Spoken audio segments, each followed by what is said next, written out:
Assalamualaikum warahmatullahi wabarakatuh. Kembali lagi dengan kami dari anggota kelompok 3. Kami anggota kelompok 3 ingin mempresentasikan hasil diskusi kami, yaitu mengenai materi perkembangan demokrasi di Indonesia yang disusun oleh kelompok 3, yaitu yang beranggotakan Mbak Fitriano Latifah, yang kedua Mbak Malika Ainda Faikotil Baroroh, Mbak Ariyanti Salsabila, Mbak Aida Nurismawati, Mas Khairul Fadilah, Mas Syah Nurisya Faiz Ramadan, dan Mas Wahyu Aji. Selanjutnya saya akan membacakan slide yang pertama, yaitu setiap warga negara mendambakan pemerintahan demokratis yang menjamin tegaknya kedaulatan rakyat. Slide ini dilandasi pemahaman bahwa pemerintahan demokratis memberi peluang bagi tumbuhnya prinsip menghargai keberadaan individu untuk berpartisipasi dalam kehidupan bernegara secara maksimal. Karena itu, demokrasi perlu ditumbuhkan, dipelihara, dan dihormati oleh setiap warga negara. Selanjutnya, demokrasi liberal parlementer tahun 1945 sampai 1959. Sistem demokrasi parlementer ditandai dengan sistem pemerintahan parlementer. Hal ini ditetapkan lewat maklumat Wakil Presiden nomor 10 dan maklumat pemerintah mengenai pergantian sistem pemerintahan dari presidensial menjadi parlementer pada November 1945.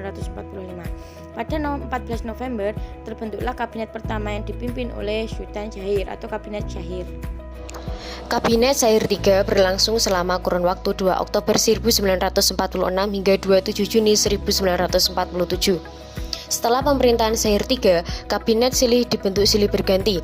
Tercatat ada Kabinet Amir Syarifuddin 1 dan 2, Kabinet Darurat, serta Kabinet Hatta 1 dan 2. Pada 1949, demokrasi parlementer diperkuat dengan landasan konstitusional Undang-Undang Dasar Sementara 1950. Di Undang-Undang Dasar Sementara 1950 menyatakan lembaga eksekutif atas presiden sebagai kepala negara konstitusional dan menteri-menteri bertanggung jawab kepada Perdana Menteri sebagai kepala pemerintahan sehari-hari. Tetapi hal itu tidak membuat kabinet pemerintahan berjalan stabil. Jatuh bangun kabinet terus berlangsung hingga Presiden Soekarno mengeluarkan dekret pada 5 Juli 1959 yang menandai berakhirnya era demokrasi liberal atau parlementer. Kemudian demokrasi terpimpin 1959 sampai 1965. Dalam dekret 5 Juli 1959, Presiden Soekarno menegaskan berlakunya kembali UUD 1945.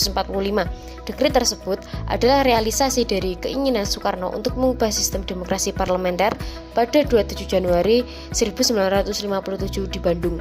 Soekarno mengungkapkan keinginannya untuk kembali bisa mencampuri urusan pemerintahan meskipun badan konstituante belum juga menyelesaikan membentuk undang-undang dasar yang baru.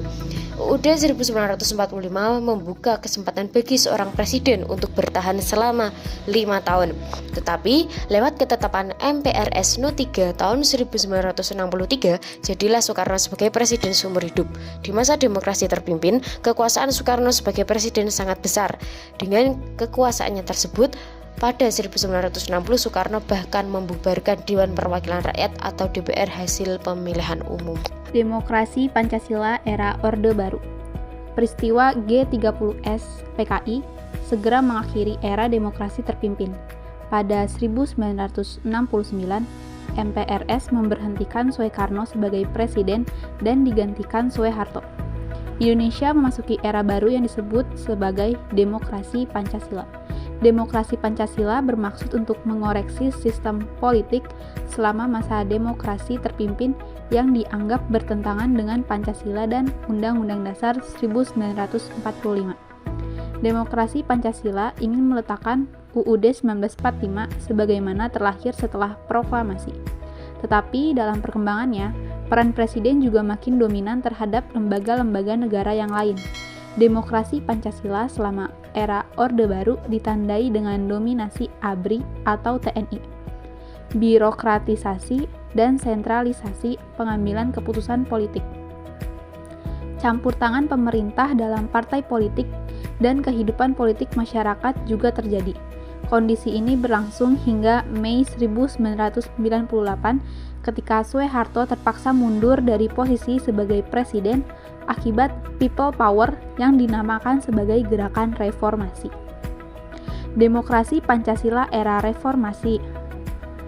seperti demokrasi Pancasila ala Orde Baru yang ingin merevisi praktik demokrasi terpimpin, demokrasi Pancasila era reformasi juga ingin merevisi praktik politik dan pemerintahan Orde Baru yang dianggap menyimpang. Pemerintahan B.J. Habibie yang menggantikan Soeharto membuka belenggu terhadap kemerdekaan pers dan berbicara sesuai tuntutan reformasi. Pemilu bebas pertama setelah Orde Baru digelar pada 1999 menempatkan KH Abdurrahman Wahid sebagai Presiden keempat Indonesia sampai masa pemerintahan Presiden Jokowi dan kedua saat ini. Demokrasi di Indonesia masih terus mengalami tantangan dalam perkembangannya. 11 Mei 1998, krisis finansial Asia yang menyebabkan ekonomi Indonesia melemah dan semakin besarnya ketidakpuasan masyarakat Indonesia terhadap pemerintah pimpinan Soeharto saat itu menyebabkan terjadinya demonstrasi besar-besaran yang dilakukan berbagai organisasi mahasiswa di berbagai wilayah Indonesia. Pemerintahan Soeharto semakin disorot setelah tragedi Trisakti pada 21 Mei 1998 yang menyebabkan 4 mahasiswa tertembak mati dan kemudian memicu kerusuhan Mei 1998 sehari setelahnya. Gerakan mahasiswa pun meluas hampir di seluruh Indonesia. Di bawah tekanan yang besar dari dalam maupun luar negeri, Soeharto akhirnya memilih untuk mengundurkan diri dari jabatannya pada 21 Mei 1998. Era reformasi atau era pasca Soeharto di Indonesia dimulai pada tahun 1998, tepatnya saat Presiden Soeharto mengundurkan diri pada 21 Mei 1998 dan digantikan oleh Wakil Presiden saat itu, B.J. Habibie. Periode ini didirikan oleh lingkungan sosial politik yang lebih terbuka. Isu-isu selama periode ini diantaranya dorongan untuk menerapkan demokrasi dan pemerintahan sipil yang lebih kuat, elemen militer yang mencoba untuk mempertahankan pengaruhnya, Islamisme yang tumbuh dalam politik dan masyarakat umum, serta tuntunan otonomi daerah yang lebih besar. Proses reformasi menghasilkan tingkat kebebasan berbicara yang lebih tinggi, berbeda dengan penyensoran yang meluas saat Orde Baru. Akibatnya, debat politik menjadi lebih terbuka di media massa dan ekspresi seni makin meningkat. Peristiwa-peristiwa yang telah membentuk Indonesia dalam periode ini diantaranya serangkaian peristiwa terorisme termasuk bom Bali 2002 serta gempa bumi dan tsunami Samudra Hindia 2004. Konflik pada era reformasi. Pada era reformasi ini, partai politik mengalami konflik internal. Faktor yang menyebabkan konflik internal tersebut antara lain disebabkan oleh pilihan koalisi dan oposisi.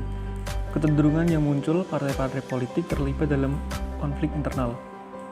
Sebagian memunculkan perpecahan yang berujung pada lahirnya partai-partai baru dan sebagian lagi melahirkan kepengurusan ganda. Masa reformasi terjadi konflik horizontal di masyarakat yang berlatar belakang masalah etnis, ras, dan agama. Berikut konflik pada masa reformasi. Di Kalimantan Barat terjadi konflik etnis antara suku Dayak, Melayu, dan warga pendatang dari suku tertentu. Konflik mulai pecah pada tanggal 19 Januari 1999. Konflik ini dapat diselesaikan ketika pada tanggal 26 April 1999 suku-suku yang bertikai duduk bersama dan membentuk Forum Komunikasi Masyarakat Kalimantan Barat. Di Ambon terjadi konflik etnis berlatar belakang agama.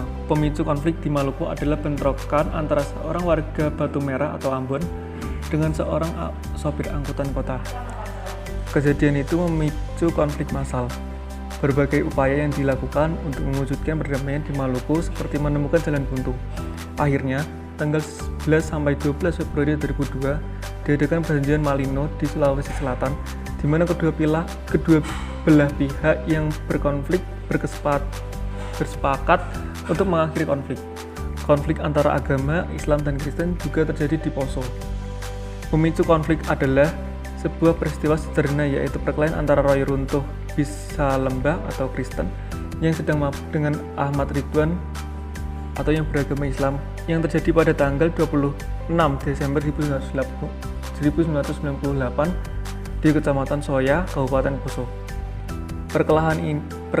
Perkelahian ini berkembang menjadi konflik antar warga yang berbeda agama. Tanggal 28 Desember 1998, konflik ini meluas ke seluruh kabupaten. Pemerintah berupaya mengatasi masalah ini dengan menyelenggarakan pertemuan Malino di Sulawesi Selatan pada tanggal 1920 Desember 2001.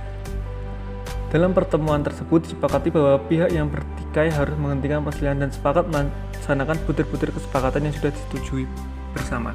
Tokoh-tokoh reformasi. Yang pertama, Abdurrahman Wahid atau bisa dipanggil dengan Gus Dur. Ia adalah pemimpin Nahdlatul Ulama, sebuah organisasi massa Islam yang terbesar di Indonesia. Selain sebagai ulama, beliau juga negarawan yang memiliki wawasan tentang pentingnya pluralisme bangsa. Dan Gus Dur adalah salah satu dari tokoh-tokoh reformasi yang membawa dampak banyak bagi Indonesia. Gus Dur mencetuskan pertemuan Ciganjur yang dihadiri oleh Megawati, Sri Sultan Hamengkubuwono X, Amin Rais, dan tokoh-tokoh reformasi yang hadir tersebut menamai dirinya sebagai kelompok poros tengah yang bertekad menggulirkan agenda reformasi di Indonesia. Yang kedua yaitu Sri Sultan Hamengkubuwono ke-10. Beliau merupakan sosok Raja Yogyakarta yang memiliki peran penting mempersatukan bangsa agar tetap bersatu. Karena sejak krisis moneter di Indonesia mengalami ancaman disintegrasi, apalagi sejak Timur Timur melepaskan diri dari pangkuan Ibu Pertiwi dan memicu timbulnya separatisme di beberapa tempat di Indonesia. Pada masa menjelang reformasi, Sri Sultan sering turun ke jalan menenangkan demonstran agar tak bertindak anarkis, terutama di Yogyakarta. Dan sebagai salah satu tokoh reformasi, beliau juga membawa dampak baik bagi masyarakat kota Yogyakarta. Yang ketiga, Megawati Soekarno Putri.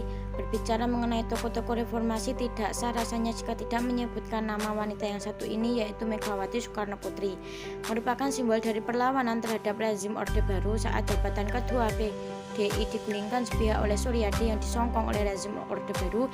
Megawati mendirikan partai baru yang diberi nama Partai Demokrasi Indonesia. Partai PDI sejak itu Megawati berjarak dengan rezim Soeharto.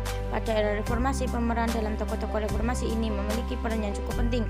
Beliau merancang kembali nilai-nilai nasionalisme dan demokrasi. Pada pemilu legislatif, partai yang didirikan Megawati memperoleh banyak suara, bahkan mengalahkan Golkar. Megawati ditunjuk wakil presiden mendampingi Gus Dur. Dia didukung oleh banyak tokoh reformasi lainnya. Selanjutnya yang terakhir, Amin Rais merupakan salah satu tokoh reformasi yang hadir dari dunia kampus. Amin Rais juga punya andil dalam menggulingkan rezim Soeharto. Beliau merupakan sosok pencetus berdirinya kelompok poros tengah yang dideklarasi di Ciganjur, tempat kediaman Gus Dur. Awal-awal menjelang rezim Orde Baru runtuh, Amin Rais selalu turun ke jalan bergabung dengan demonstran mahasiswa. Orasi-orasi yang dilontarkan Amin Rais begitu cerdas. Beliau menawarkan perubahan demokrasi Indonesia yang lebih modern.